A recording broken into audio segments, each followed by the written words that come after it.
Hey guys, here we are in the sky again, and this time I'm flying out two planes in this video.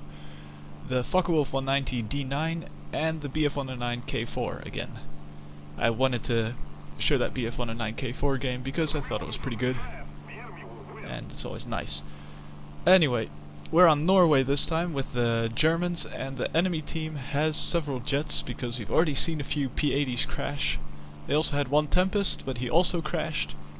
I think I pulled up the scoreboard before and you can see that a lot of their team has already died before we even met them. So that's always interesting. Anyway, this plane, I'm at 5,600 meters now about, because this plane climbs pretty well. It does not turn very well, but it is fast, especially in a dive for instance. Its break-up speed is really high, so you can dive really fast, which is nice when you have to catch up to a jet for instance. Anyway, here are our first targets, a Meteor and a P-80, so I'm flying that way, seeing what's gonna go down. So this plane is armed with two 20mm cannons and I think two 13mm machine guns. The machine guns usually aren't very useful, but those cannons are pretty damn good. They're mounted in the wing roots, so you don't have too much spread when you fire them, and when they hit, they generally hit pretty hard. So we're starting our engagement here. I'm going to try to dive on one of these guys, see if we can get some shots off. This P-80 is lining himself up beautifully, and bang! That is the first guy dead. As you can see, this plane doesn't turn very well, it's kind of slow. So instead I'm going to go up into the vertical, slow down a bit, and turn around to re-engage. What this plane does do pretty well is roll. As you can see, the roll speed is pretty good, so you can adjust your angles pretty well. However, the elevator authority is not that great. So I was searching for our next target, thinking I'm gonna dive on this P-80, but he gets put on fire, so I'm gonna break off, let him burn out. Instead, I'll keep my altitude advantage a little higher. So there's F-84 up ahead, a little nasty. I think I've seen that name before. I'm not really sure. And there's two jets behind me, but two jets in front also, so we'll see who we can get. I'm thinking I'm gonna go for that that P-80 that was approaching us, or F-80, whatever it is. So getting ready to dive on him. I want to be a little bit careful that I don't smack into the ground. I think I've done that a few times before. But as you can see, this thing dives really nicely. I'm going 850 kilometers per hour now, and it's no problem at all. Got some hits on him, but not enough to kill. So that's too bad. I'll loop up and try to chase him down again. We also have another BF-109 chasing him, and several other Focke-Wulfs and a Rado. Why not? So our team was pretty much only props. We had, I think, two Horton 229s, but one of them crashed on takeoff because it's apparently pretty hard to take off on this map with that plane. And I think we had two Arados, but all of our fighters pretty much are, and I just nailed that guy. F-84 apparently he was. And now here comes another one, his little squad mate. Bang bang bang, put him on fire, he takes off my wing. But he's probably gonna burn up, giving me a kill. I bail out because I'm gonna die anyway. So I have 3 kills, or 2.5 kills right now. The guy's still burning up, I think. But there we go, he just died, so that's 3 jet kills for my 1 prop. I think that's a pretty good trade-off. And that was pretty fast. But I stayed in the match because I wanted to know how this ended. I think we should win this now. They don't have that many, so this guy's dogfighting with a Meteor. I think there's a P-80 over there, and there's a B-57 left. And the Meteor gets taken out by the other Focke-Wulf 190.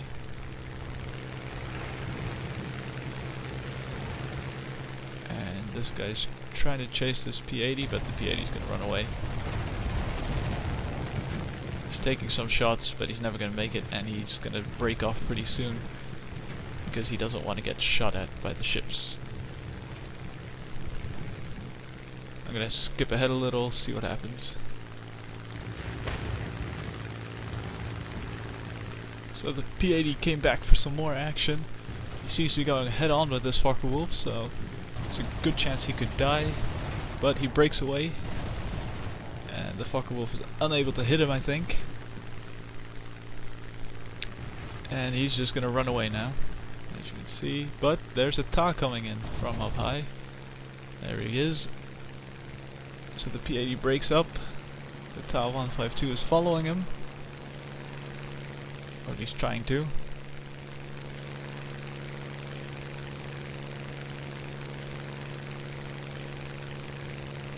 But he seems to be getting away. And our poor little BF-109 trying to land there is probably going to die to this P-80 now. Now the Focke-Wulf 190 D-9, it's a good plane. I think I prefer the BF-109 K-4 more though, but the Focke-Wulf is also a good plane. And the P-80 just got shot down by AAA, so that's the last fighter on their team left, dead. And now they just have one B-57 left, who was last spotted near our base.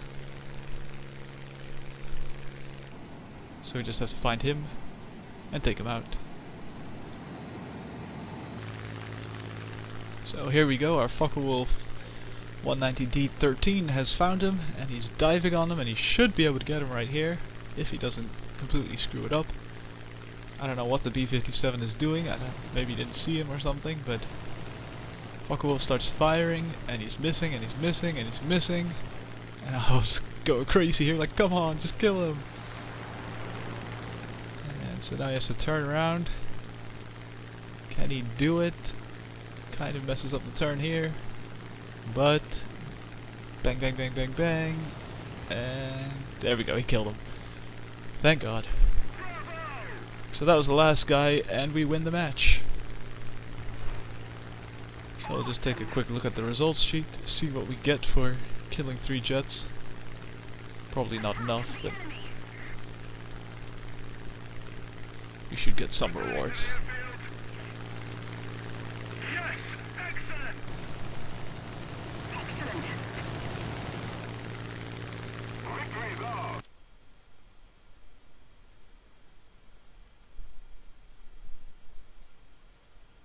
So it's too bad we had to die, but at least I took 3 of them with me. And what do I get? 5,000 something RP and about 49,000 lions. So that's not bad. As you can see, I've almost got my Ho-229 unlocked, so then I can torture myself playing that thing. Should be interesting. I was hoping for a little bit more RP for this match, but I guess not. So now we'll head over to the next match, which is with the BF-109 K-4, which I had a lot of fun in that match, and I was amazed at how well everything went. So, moving on, here we go. So this is on the Sicily map, and we're fighting lots of Spitfires and Tempests and F-8Fs, I believe. Here they come, some of the Spitfires. There's a Spitfire above me, which is not good, because as I said in the previous BF-109 K-4 video, the only way I know how to play this is if I'm above everybody. So that's what I'm going to do. I'm just going to break off and make sure I'm above him. Now in the new patch they added some engine power to this plane, but I believe they also increased the drag or something so that it really doesn't make much of a difference. What does happen is that maybe it overheats a little faster, I think. It takes a little longer to cool down. At least that's what I heard on the forums. I'm not sure, but I know that the Griffin Spitfires also have heat issues. So it's a double-edged sword. Everyone has to fight their heat issues. Now I noticed that that Spitfire was diving down, so now I am the highest person on the battlefield, at least. I'm at the highest altitude that I can see. I don't see any enemies above me. So I'm searching around, seeing if I see any black dots, but I don't, so it might be time to dive down on some of these enemies down here, help out my teammates if necessary. I don't want to dive too early to figure out that someone else is above me, so I hold off for a little while, but it's time to move in. So here I go. This Tempest seems to be lining up pretty nicely. I'm diving at 0% throttle because I know this thing will overspeed at about 750, so I'm already approaching the red line. Here we go. The Tempest was turning in, I was starting to go too fast, so I break off, power back up and climb away. And that's when we spot this F8F, so I'm gonna have to be careful about him. There's a little bit of snap roll there when I was pulling up, which is interesting. I did not roll left like that, the plane did that by itself. So I'm flying towards this F8F, but he actually also going towards me, so I'm not gonna go head on with him. I'm definitely not gonna start turning with him. So instead I'm just gonna gain separation, fly away from him, make sure he can't get shots at me. I should be able to pull away.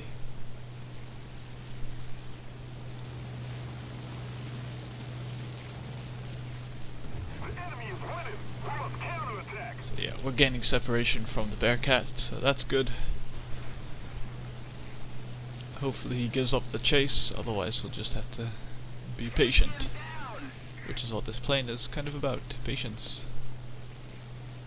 I also recently unlocked the stealth ammo for the 13mm cannon, so I'm using that now.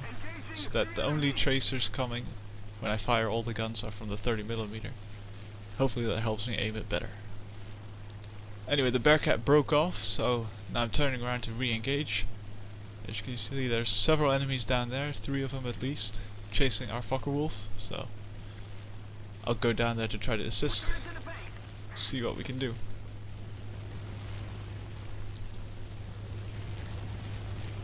One of our Focke-Wulfs gets damaged. They seem to be chasing him, but here we go. Targets are appearing. Let's see which one lines up best for us. I wanted to kill the Spitfire because he's probably the most dangerous player on their team, but the Tempest is lining up really nicely. So hold my fire, wait until nice and close, then boom. There we go. It's beautiful when those 30mm cannons work. When they don't, it's really annoying, but when they do, it's great. So pitching up, using the good power to weight ratio of this plane to gain altitude back. Flip it up and over and see if we can get it on the tail of the next guy. Spitfire gets taken out, so I switch over to the F8F and he lines up nicely and boom, that's another kill. Beautiful. So I think I'm liking this stealth ammo on the 13mm. It allows me to fire all my guns at the same time without being distracted by the tracers of the 13mm. So that was all the enemies over here, and I think the last guy, we had spotted him earlier. He was attacking artillery and AAA. There's only one guy left, so I'm also telling my teammates now. So he's probably somewhere between our ground targets and their airfield. That's why I'm heading this way. Gaining altitude, of course, because altitude is very important in this plane, in my opinion. And there he is. He's quite a bit below us, so I should be able to take him out without too many issues. I have enough teammates to support me if need be, so hopefully I should be fine. So I'm diving down on him, lining up the shot. I always wait until nice and close before I start firing these guns because they're hard to aim from a long distance. But he starts going evasive, so I start shooting, and there we go. Killed him. Well done. So this was a really nice match because the guns were working perfectly. I still have 23 bullets left, so that's quite a lot. That's about 30% of my ammo left, so yeah, the guns were working really nice. I think tactically I played it pretty well. I didn't make any mistakes. My team was good, so it was just a really nice match, and I love it when I get a good match in the K-4. So that was both the Focke-Wulf 190 D-9 and the BF-109 K-4. My preference goes to the K4. I like it more. They're both at 5.7 battle rating. I feel that the D9 sees more jet matches for some reason, but that can't be true. They have the same matchmaking, but anyway, I especially for fighting props, I like the K4. Fighting jets, I think the Focke-Wulf might be a little bit better because of its dive speed, but they're both very, very good planes. Especially, they really have to be upgraded. And then once they're upgraded, they become very powerful indeed. So, that's it for this match. Well, both matches. And the end of this video. So, thanks for watching. And I'll see you guys next time. Bye bye.